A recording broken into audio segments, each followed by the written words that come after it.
함께 보실 하나님의 말씀은 구약성경 사무엘하 3장입니다. 2월 3일 사무엘하 3장 은날인데 사무엘하 3장은 39절까지 좀 길게 되어 있어서 다 읽기는 시간이 제한이 되고요. 1절부터 16절까지 말씀을 함께 봉독한 이후에 설교를 통해서 전체 내용을 살펴보겠습니다. 사무엘하 3장 1절부터 16절까지 말씀, 구약성경 466면 전후를 보시면 되겠습니다. 1절부터 함께 봉독합니다. 사울의 집과 다윗의 집 사이에 전쟁이 오래매 다윗은 점점 강하여 가고 사울의 집은 점점 약하여 가니라.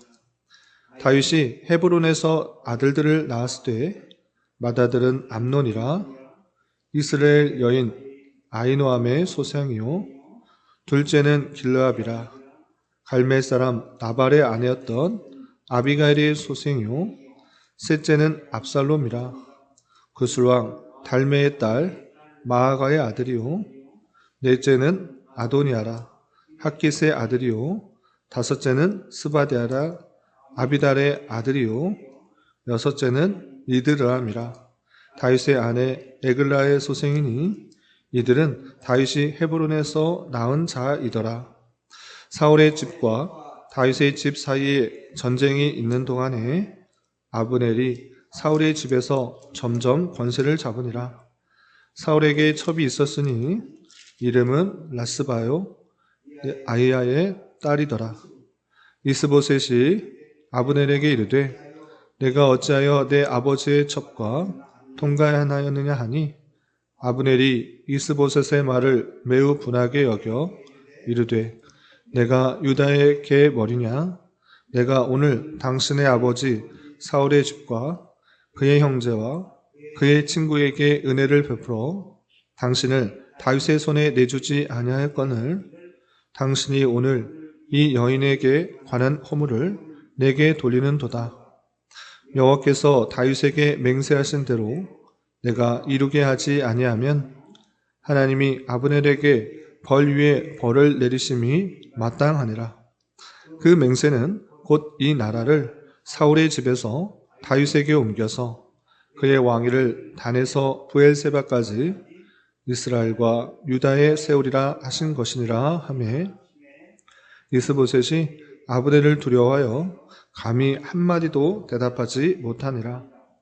아브넬이 자기를 대신하여 전령들을 다윗에게 보내어 이르되 이 땅이 누구의 것이니까? 또 이르되 당신은 나와 더불어 언약을 맺사이다. 내 손이 당신을 도와 온 이스라엘이 당신에게 돌아가게 하리이다 하니 다윗이 이르되 좋다. 내가 너와 언약을 맺거니와 내가 내게 한 가지 일을 요구하노니 나를 보러 올 때에 우선 사울의 딸 미가를 데리고 오라. 그리하지 아니하면 내 얼굴을 보지 못하리라 하고 다윗이 사울의 아들 이스보셋에게 전령들을 보내 이르되 내 저 미가를 내게로 돌리라. 그는 내가 전에 블레셋 사람의 포피 100개로 나와 정훈한 자니라 하니 이스보셋이 사람을 보내 그의 남편 라이스의 아들 발디엘에게서 그를 빼앗아 오매 그의 남편이 그와 함께 오되 울며 바울임까지 따라왔더니 아브넬이 그에게 돌아가라 하매 돌아가니라. 아멘. 감사합니다. 오늘 함께 살펴볼 하나님의 말씀은 사무엘하 3장입니다. 우리가 어제 살펴봤던 사무엘하 2장에서는 다윗이 유다의 왕으로 오르는 장면을 살펴볼 수 있었습니다. 사울이 전사한 이후에 다윗은 하나님께 어떻게 해야 할지를 묻고 또 하나님께서 응답하시는 대로 순종하였는데 그것은 다시 유다로 올라가서 헤브론에서 살라라는 그런 하나님의 말씀이었습니다. 그 말씀에 순종하여 헤브론으로 올라가서 살게 되고 그곳에 사람들, 유다 지파의 사람들이 다윗을 왕으로 세우는 모습을 살펴볼 수 있었습니다. 그러나 유다의 왕으로 올랐을지라도 그가 이스라엘 전체를 다스릴 수 있었던 것은 아니었습니다. 사울의 군사령관이었던 아브넬이 다윗이 왕으로 오른 것에 못마땅하여서 사울의 아들이었던 이스보셋을 왕으로 세우고 자신이 계속해서 군사령관의 역할들을 감당했던 것입니다. 거기서 그치는 것이 아니라 이 아브넬은 다윗의 신복들과 대결하고자 그들과 진영을 갖추어서 전쟁을 하게 되었는데, 그로 말미암아 이스라엘 민족들 사이에서 380명이나 죽는 그런 안타까운 일이 벌어진 것을 살펴볼 수 있습니다. 아브넬이 하나님의 뜻을 온전히 순종하지 않고 또 자기의 혈기에 따라서 행동하는 바람에 내전이 계속해서 발생하는 그 모습을 살펴볼 수 있었는데, 그리고 이어지는 3장에서도 사울의 집안은 점점 약해지고 다윗의 집안은 점점 강해지는 그 이야기가 계속 나오면서 다윗의 그 왕권이 점차 강화되는 그 모습을 살펴볼 수 있습니다. 오늘 내용을 좀 살펴보면서 교훈받을 수 있는 것들이 무엇인지 생각해 보도록 하겠습니다. 우선 3장 1절에서 보시면 사울의 집과 다윗의 집 사이에 전쟁이 오래매 다윗은 점점 강하여 가고 사울의 집은 점점 약하여 가니라 되었습니다. 사울의 아들 이스보셋이 자신이 왕이다라고 하는 그런 모습과 또 유다 지파에서 다윗을 왕으로 모시는 그 모습, 한 나라에서 두 왕이 있음으로 말미암아 평안하게 지낸 것이 아니라 계속적인 크고 작은 분쟁이 있었던 것입니다. 그러할 때마다 다윗의 집안은 점점 강해지고 사울의 집안은 점점 약해지는 것입니다. 그 예가 다음으로 이어지게 되는 것입니다. 어떻게 다윗의 집은 강해지고 또 사울의 집안은 약해지는지 쭉 설명하고 있는 것입니다. 그래서 2절부터 5절까지 보시면 다윗이 헤브론에서 낳은 아들들에 대해서 쭉 설명하고 있습니다. 헤브론에서 낳은 아들이 6명이다 라고 하면서 6명의 아내를 통해서 또 6 아들을 두는 그 모습을 보게 되는데, 다윗도 여느 나라 왕들처럼 많은 여인들과 결혼하면서 자손들을 많이 낳는 것을 보게 됩니다. 이렇게 아들들이 번성하고 있는 그 모습들을 보여줄 뿐만 아니라 또 사울의 집안은 점점 약해지고 또 세력을 잃어가는 모습들이 6절 이하 이렇게 그려지고 있습니다. 6절 보시면 사울의 집과 다윗의 집 사이에 전쟁이 있는 동안에 아브넬이 사울의 집에서 점점 권세를 잡으니라 됐습니다. 아브넬은 사울의 군사령관으로서 사울 왕이었을 때 큰 역할들을 했던 것입니다. 그런데 사울 왕이 죽자 이 아브넬은 자신의 권력들이 없어지는 것을 두려워해서 하나님의 뜻과는 전혀 상관없이 사울 왕의 아들이었던 이스보셋을 자기 마음대로 왕으로 세웠던 것입니다. 그래서 이 이스보셋을 왕으로 모시면서 자신이 그를 잘 섬겨서 나사를 다스리는 것이 아니라 자신의 권세를 더욱더 휘두르고 싶었던 것입니다. 그래서 사울의 아들 이스보셋이 왕이 되었지만 점점점 더 자신이 세력들을 강하게 하고 자신이 권세를 행하는 그런 모습, 패역한 모습을 보이게 되는 것입니다. 그런 모습들 중에 어떤 모습이 있었는가? 7절에 보시면 사울에게 첩이 있었으니 이름은 리스바요 아야의 딸이더라. 이스보셋이 아브넬에게 이르되 내가 어찌하여 내 아버지의 첩과 통간하였느냐 하니 라고 하면서 사울의 첩을 통간하였다고 이스보셋이 강하게 아브넬을 추궁합니다. 그런데 성경 자체에서는 정말 아브넬이 사울의 첩과 통간하였는지 안 하였는지는 확실하게는 알 수 없습니다. 그러나 이 이스보셋이 그런 정황을 보고 꾸짖는 것입니다. 그러자 아브넬이 그 꾸중을 계기로 완전히 그 이스보셋과 갈라지는 그 모습을 보이는 것입니다. 그래서 8절 보시면 아브넬이 이스보셋의 말에 매우 분하게 여겨 이르되 내가 유다의 계머리냐?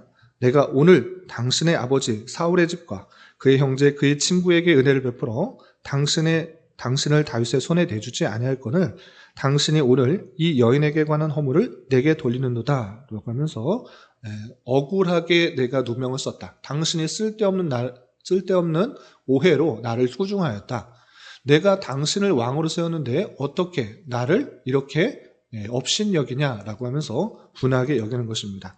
그러면서 어떻게 하는가? 9절 보시면 여호와께서 다윗에게 맹세하신 대로 내가 이루게 하지 아니하면 하나님이 아브넬에게 벌 위에 벌을 내리심이 마땅하니라 라고 하면서 하나님께서 다윗에게 이 사울의 집안의 그 왕권을 다윗에게 돌리게 하였는데 그 말씀이 이루어지지 않으면 내가 벌받아도 좋다라고 말하고 있습니다. 이게 무슨 뜻입니까? 당신을 왕으로 모시지 않겠다. 당신은 왕의 자격이 없다. 다윗이 참된 왕이다. 그렇게 하나님께서 말씀하셨는데 그렇게 되지 않으면 내가 벌받아도 좋다. 이렇게 말하는 것입니다. 무슨 뜻입니까? 내가 당신을 왕으로 세웠는데 어떻게 나를 무시할 수 있느냐? 나는 당신을 섬기지 않고 다윗을 섬기겠다. 이렇게 선언하는 것입니다. 이렇게 아브넬은 자신을 무시하는 그 이스보셋의 그 꾸중에 가만히 있지 않고 결별하게 되는 것입니다. 그래서 아브넬은 다윗에게 옮겨가서 다윗을 섬기고자 다윗에게 전령을 보내서 다윗과 언약을 맺고 당신을 섬기겠다 이렇게 말하는 것입니다. 그래서 12절 보시면 아브넬이 자기를 대신하여 전령들을 다윗에게 보내어 이르되 이 땅에 누구 것이니까 또 이르되 당신은 나와 더불어 언약을 맺사이다. 내 손이 당신을 도와 온 이스라엘이 당신에게 돌아가게 하리이다 하니 라고 하면서 이제 이스보셋을 버리고 다윗에게 가서 당신을 섬겨서 온 이스라엘이 당신의 땅이 되게 하겠습니다 라고 전령들을 통하여서 약조를 하는 것입니다. 그런데 다윗은 함부로 그를 받아들이지 않고 조건을 하나 겁니다. 어떤 조건이었는가 라고 할 때 내가 맨 처음에 결혼한 것은 사울이 자신의 딸 미갈을 블레셋 적진에 사람들 100명을 죽이고 오면 딸 미갈을 주겠다라고 해서 첫 번째 결혼한 미갈이 있었다. 그러나 사울은 미갈을 다시 데려갔다. 그 미갈을 다시 내게로 돌아오게 한다면 그것이 정말 거짓말이 아니고 나를 섬기겠다라는 그런 표징으로 알고 너를 받아주겠다 이렇게 말하게 됩니다. 그 이야기 듣자 아브넬은 다윗의 말대로 그 미갈을 찾아서 다윗에게로 데려오는 것입니다. 그래서 정말 아브넬이 다윗을 섬길 것이라는 것을 확증하고 아브넬에게 오게 됩니다. 그러므로 말미암아 이 아브넬은 사울의 아들 이스보셋 왕을 버리고 다윗에게 가서 함께 하려는 그 마음을 보입니다. 그런데 문제는 또 발생합니다. 어떤 문제가 발생하는가? 이제 아브넬 군사령관이 다윗에게 왔으므로 이스라엘 전체가 유다가 다윗이 다스리는 그런 나라가 될 것 같아 보였는데 또 하나의 문제가 발생합니다. 그 문제가 무엇인가라고 할 때 다윗의 군사령관이었던 요압, 그 요압과 이스보셋의 군사령관 아브넬이 이장에서 서로 자신의 혈기를 가지고 누가 센가, 어느 군세가 센가 겨루어 보자라고 하면서 큰 내전이 발생했습니다. 그때 죽었던 인물 중에 한 명이 누구인가? 요압의 동생이었던 아사헬이었던 것입니다. 이 아사헬이 누구에게 죽었는가? 다름 아니라 아브넬에게 의해서 죽게 되었던 것입니다. 그렇기 때문에 요압은 아브넬에 대해서 좋은 마음을 갖고 있지 않습니다.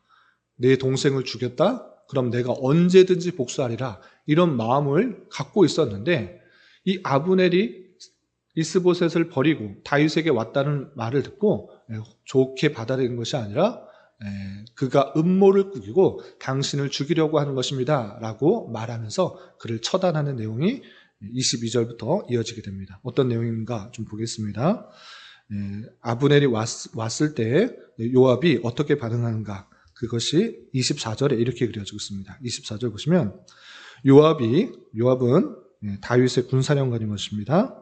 요압이 다윗 왕에게 나아가 이르되 어찌하심이니까 아브넬이 왕에게 나왔거늘 어찌하여 그를 보내 잘 가게 하셨나이까? 라고 하면서 그가 왔는데 어떻게 잘 대우하십니까?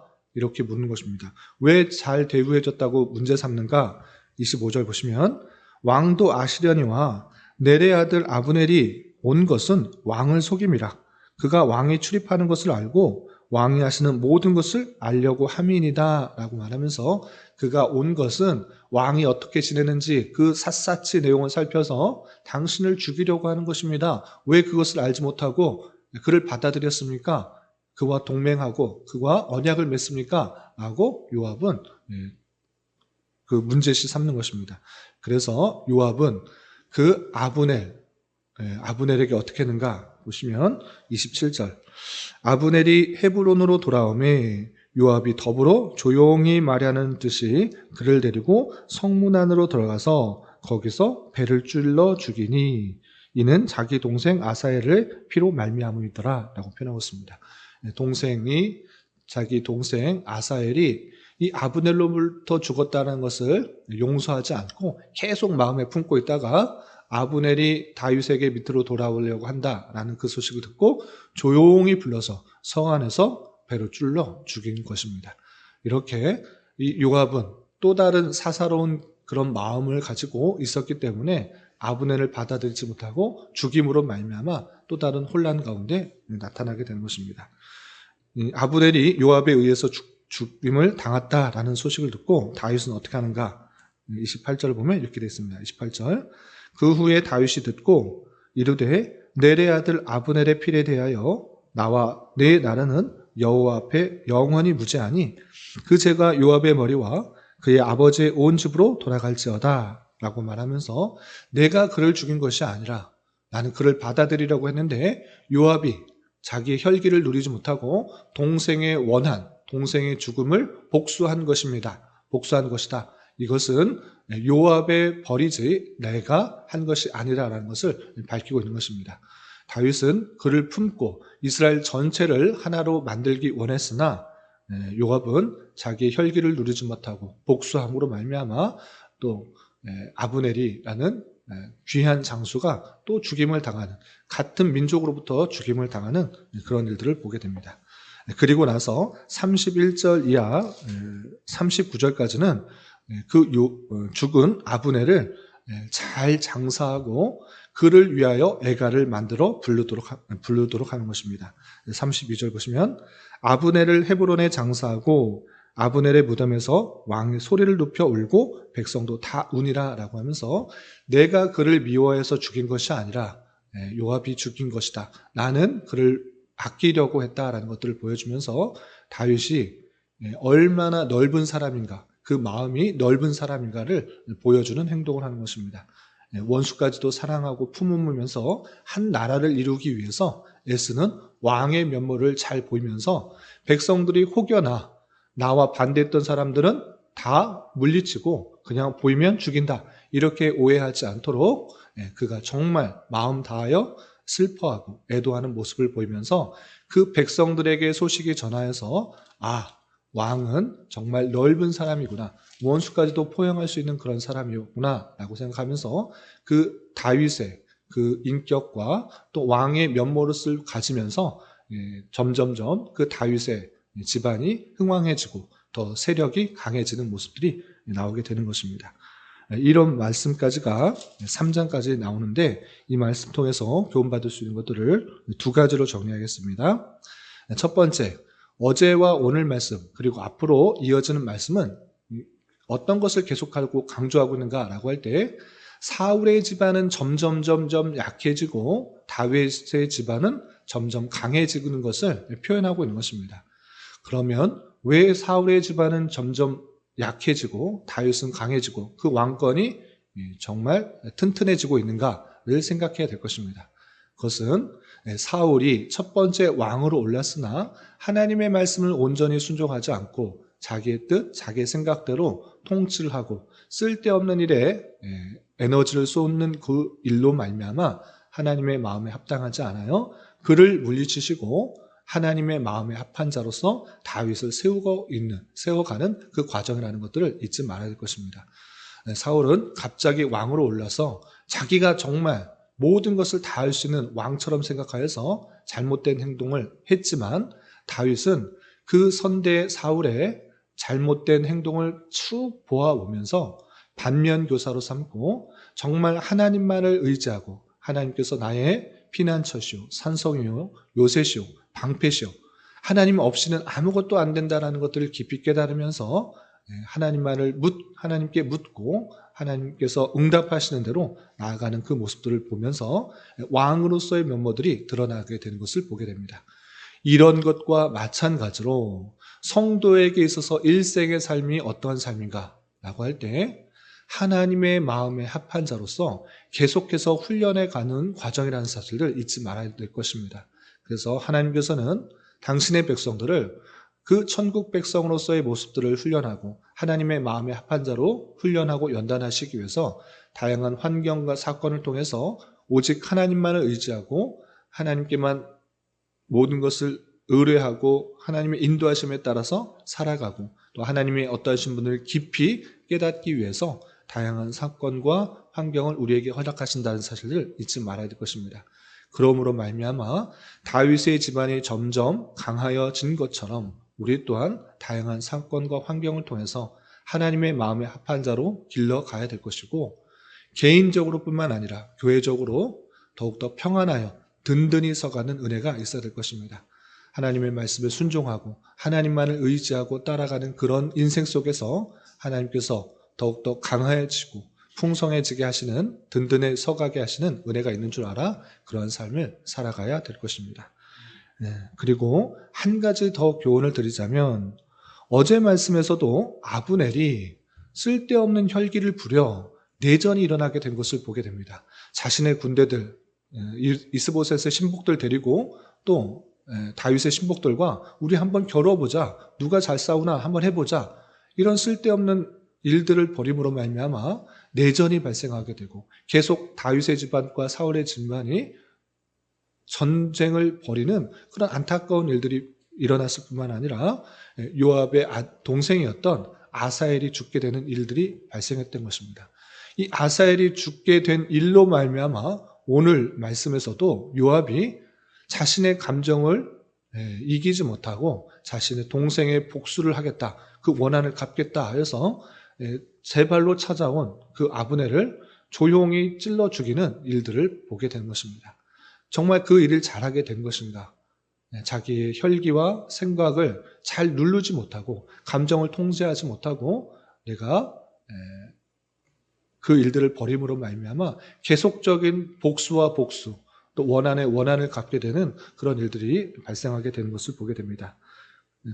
그러므로 말미암아 우리는 사적인 감정으로 불의하게 타인을 해치거나 또 해코지하는 일들을 멈추고 이 일들을 통해서 정말 내가 생각해야 되는 것이 무엇인가, 행동해야 되는 것이 무엇인가를 하나님 앞에서 묻고 하나님께서 인도하시는 대로 하나님께서 갚아주시고 나는 더욱더 정의롭고 공의롭고 올바른 삶을 살아가게 힘써야 될 것입니다. 이런 삶을 살아갈 수 있는 저와 여러분이 되시기를 주님의 이름으로 부탁을 드립니다. 기도하겠습니다. 하나님 아버지 감사합니다. 오늘 말씀을 통해 다윗의 집안은 점점 강하여지고 사울의 집안은 점점 약하여 가는 중 아브넬이 요압에 의하여 죽게 되고 다윗은 그를 애도하여 장사 지내는 말씀을 살펴볼 수 있었습니다. 이런 말씀을 대하는 자로서 하나님의 말씀에 순종함으로 점점 강해져 가는 교회요, 성도요, 가정이 될 수 있도록 인도하여 주시고 사적인 감정으로 불의하게 타인을 해하는 일을 하지 않도록 은혜를 더하여 주옵시며 다양한 환경과 사건을 통해 내신한 인격을 더욱더 하나님 마음에 합한 자로 세워지도록 주님 인도하여 주시옵소서. 주님, 2월은 교회라는 주제로 한 달을 보내려고 합니다. 교회의 참된 의미를 잘 깨닫고 이 땅에서의 성도들이 더욱더 주님의 자녀요 천국 백성으로 잘 훈련받게 하여 주시며 어두워져가는 시대와 썩어져가는 사회 속에 빛과 소금의 역할들을 잘 감당하여 주님께서 원하시고 주님께서 찾으시는 교회로 온전히 성장할 수 있도록 은혜를 더하여 주시옵소서. 주님, 나라와 민족을 위하여 기도합니다. 정치적으로, 경제적으로, 문화적으로 많은 어려움과 갈등과 타락이 있습니다. 주님 긍휼히 여겨주시고 하나님의 공의와 영광과 능력이 온전히 선포되며 드러나는 나라 되게 하여 주시고 특별히 위정자들에게 지혜와 능력을 더하여 주셔서 자유와 민주와 평화 속에 법과 질서가 잘 지켜지며 땀의 가치가 더욱더 존중되어 모든 백성들이 고요하고 단정한 삶을 살아가는데 부족함이 없는 나라 되게 하여 주시옵소서. 주님, 교회 내 육체의 질병과 연약함으로 병원에 치료를 받는 여러 성도들이 있사오니 주님 붙들어 주시고 건강하게 잘 회복될 수 있도록 은혜를 더하여 주옵시며 가족의 전도와 신앙을 위해 직장과 사업장의 문제로 주님께 간절히 기도하는 여러 지체들이 있사오니 주님께서 그 모든 상황과 여건, 마음과 생각을 주장하여 주셔서 우리의 기대와 소망보다 훨씬 더 풍성한 것들로 채워주신 하나님을 깊이 경험할 수 있는 기회 되도록 인도하여 주시옵소서. 이 시간 한 주간의 삶을 올려드리며 각자 간절하게 간구하는 기도 제목 주님께서 들으시고 가장 선한 것들로 응답하여 주시옵소서. 예수님의 이름으로 기도 올리옵나이다. 아멘.